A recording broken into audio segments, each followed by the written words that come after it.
पाकिस्तान घाबरलाय, पाहूयात त्या संदर्भातल्या टॉप 9 बातम्या। पाककडून नागरिकांना अलर्ट करण्यासाठी सायरन बसवण्याचा निर्णय। हल्ला किंवा आपत्तीजनक परिस्थितीमध्ये अलर्ट करण्यासाठी सायरन बसवणार। खैबर पख्तूनवा सरकारचा सायरन बसवण्याचा निर्णय।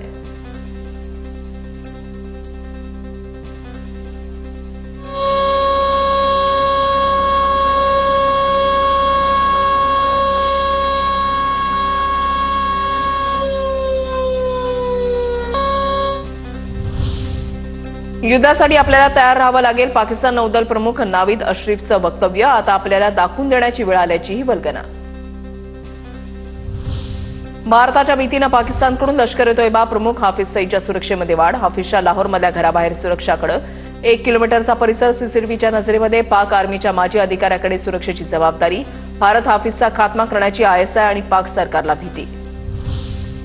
कराची आणि लाहोरचा एअरस्पेस बंद राहणार। 31 मे पर्यंत कराची आणि लाहोरचा एअरस्पेस बंद करण्याचा पाकिस्तानचा निर्णय।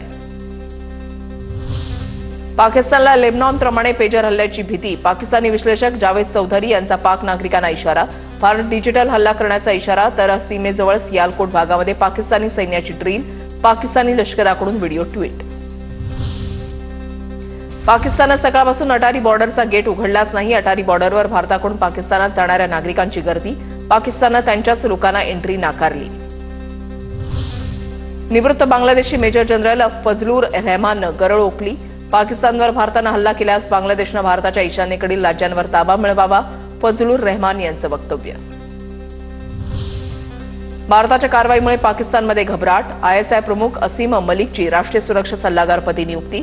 पाकिस्तानमधील वृत्तपत्र दी एक्सप्रेस ट्रिब्यूनमधील वृत्त। पाकिस्तानी सैन्याला त्यांच्याच पोलिसांकडून झटका। खैबर पोलिसांनी पाक सैन्याला पळवून लावलं। खैबरमध्ये काय करताय, काश्मीरला जा। पाकिस्तानी पोलिसांनी त्यांच्या सैन्याला हाकललं।